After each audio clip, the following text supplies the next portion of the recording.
क्योंकि परीक्षा के विषय में भी थोड़ी बहुत जानकारी आपको होनी चाहिए। तो परीक्षा के विषय में थोड़ी सी सामान्य सी जानकारी हम आपको दे रहे हैं और आप इसको समझिएगा। पहली बात तो यह है कि अगर आपके बिहार एसआई बनने की जर्नी की अगर हम बात करें तो इसमें सबसे पहले होता है प्रीलिम्स का परीक्षा। सबसे पहले प्रीलिम्स का परीक्षा होता है और प्रीलिम्स जब पास करते हैं तब आपको मेंस का एग्जाम होता है और मेंस जब आप पास करते हैं तब आपका फिजिकल होता है। तब फिजिकल होता है और फिजिकल के बाद जो है आपका मेरिट आता है। कुल मिलाकर के अगर देखा जाए तो आपको 3 गेट पास करना होता है। पहला गेट प्रीलिम्स का होता है, प्रीलिम्स, और फिर दूसरा गेट मेंस का होता है और तीसरा फिजिकल। और तीनों चीज में अगर आप क्वालिफाई हो जाते हैं तभी जाकर के आप एसआई बन पाते हैं, सब इंस्पेक्टर जो है आप बन पाते हैं। और एसआई के पेन में बहुत पावर होता है, वो किसी के जिंदगी को बना भी सकता है और किसी के जिंदगी को बिगाड़ भी सकता है। तो खैर आपका सफर तो आज से शुरू ही हुआ है और प्रीलिम्स पास करना कोई बड़ी बात नहीं है, मेंस पास करना भी कोई बड़ी बात नहीं है, फिजिकल पास करना भी कोई बहुत बड़ी बात नहीं है। बड़ी बात है आपको मेरिट में आना, बड़ी बात है फाइनल सिलेक्शन लेना, समझ गए। और फाइनल सिलेक्शन लेने के लिए जो है काफी एकाग्रचित होकर के आपको काम करना पड़ेगा, काफी अधिक एकाग्रचित होकर के काम करना पड़ेगा। और आप हमेशा इस बात को याद रखिएगा, सफल होने वाले लोग कोई अलग काम नहीं करते हैं बल्कि उसी काम को अलग तरीका से करते हैं, इसी वजह से लोग सफल हो जाते हैं। तो अगर आपको सफल होना है तो आपको पढ़ना सिलेबस ही है।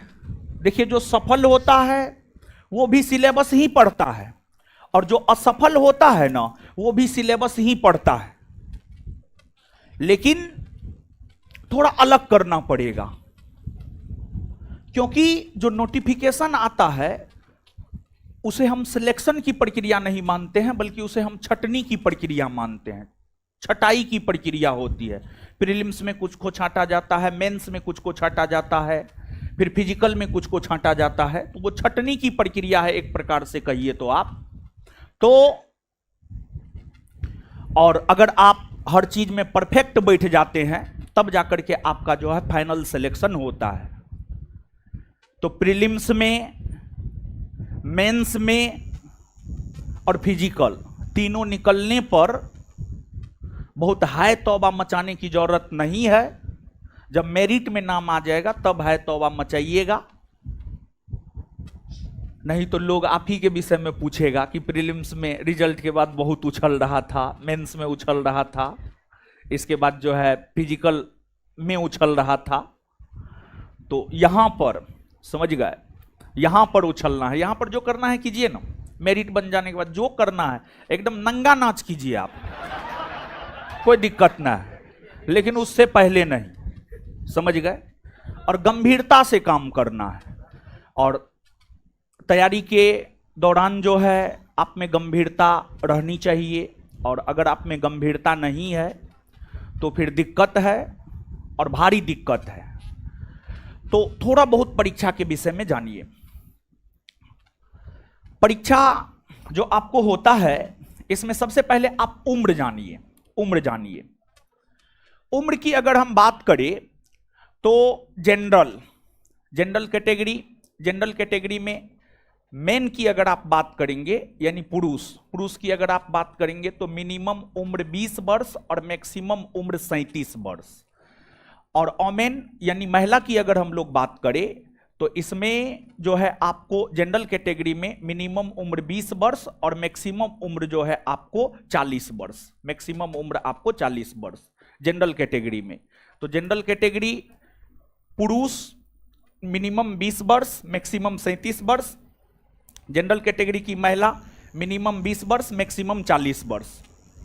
इसके बाद ओबीसी और ईबीसी दोनों, ओबीसी एंड ईबीसी दोनों कैटेगरी में अगर आप आएंगे तो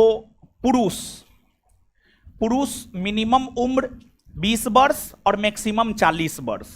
और यहां पर महिला की अगर हम लोग बात करेंगे तो महिला भी मिनिमम 20 और मैक्सिमम 40। यहां पर पुरुष महिला सेम एज इट इज है। और इसके बाद एससी और एसटी कैटेगरी की बात करेंगे, एससी और एसटी कैटेगरी की बात करेंगे तो इसमें पुरुष और महिला की अगर आप बात करेंगे तो यहां पर भी सेम है। और यहां पर पुरुष जो है मिनिमम 20 वर्ष मैक्सिमम 42 और महिला भी मिनिमम 20 और मैक्सिमम 42। ये उम्र के विषय में हम आपको बता रहे हैं, ये उम्र का तकाजा है। और आप अपना देख लीजिए आप किस कैटेगरी में आते हैं और आपका उम्र इससे ज्यादा तो नहीं ना है, हमको तो नहीं लगता है इससे ज्यादा होना चाहिए।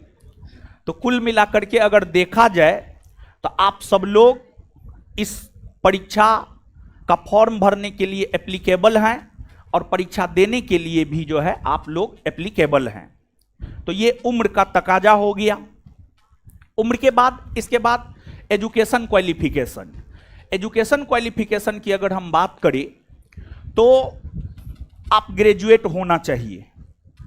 आप ग्रेजुएट किसी भी सब्जेक्ट से हैं, आप मैथ से हैं, आप फिजिक्स से हैं, आप हिस्ट्री से हैं, आप ज्योग्राफी से हैं, कोई फर्क नहीं पड़ता है, सिर्फ आप ग्रेजुएट होना चाहिए। इसके बाद थोड़ा सा शारीरिक भी जान लीजिए आप। हाइट को लेकर के मेन हाइट को लेकर के एक इश्यू रहता है और हाइट में जानकारी को लेकर के बड़ी ये रहता है। तो हाइट को लेकर के आप जानिए। एक तो महिला की अगर हम बात करें तो महिला किसी भी कैटेगरी की हो 155 सेंटीमीटर हाइट चाहिए, 155 सेंटीमीटर। किसी भी कैटेगरी की महिला हो, जनरल हो, ओबीसी हो, ईबीसी हो, एससी हो, एसटी हो, किसी भी कैटेगरी की महिला हो, हाइट 155 सेंटीमीटर। लेकिन पुरुषों की अगर हम लोग बात करें तो पुरुषों में थोड़ा सा अंतर है। पुरुष में थोड़ा सा अंतर क्या है कि जनरल और ओबीसी कैटेगरी के पुरुषों का न्यूनतम हाइट होना चाहिए 165 सेंटीमीटर। और इसके बाद ईबीसी, एससी और एसटी तीनों कैटेगरी के पुरुषों का मिनिमम हाइट होना चाहिए 160 सेंटीमीटर। 160 सेंटीमीटर। तो महिला में 155 सेंटीमीटर किसी भी कैटेगरी की हो, पुरुष में जनरल ओबीसी 165 सेंटीमीटर कम से कम, और ईबीसी, एससी, एसटी जो है 160 सेंटीमीटर हाइट जो है पुरुषों का होना चाहिए। तो उम्र हमने आपको बता दिया, एजुकेशन क्वालिफिकेशन हमने आपको बता दिया और साथ ही साथ जो है यहां पर हाइट भी हमने आपको बता दिया। इसके बाद आपको फिजिकल के विषय में भी थोड़ा सा जानकारी हम आपको दे देते हैं। लेकिन फिजिकल के विषय में जानकारी लेने से पहले आप इस बात को जानिए कि सबसे पहले तो प्रीलिम्स पास करना पड़ता है, फिर जो है आपको मेंस पास करना पड़ता है और उसके बाद जो है आपको फिजिकल देना होता है। तो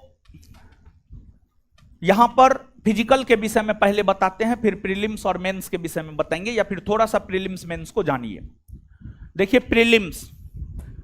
प्रीलिम्स के परीक्षा में प्रश्न थोड़ा बहुत सिलेबस से हटके भी रह सकता है और यही वजह है कि प्रीलिम्स थोड़ा टफ माना जाता है।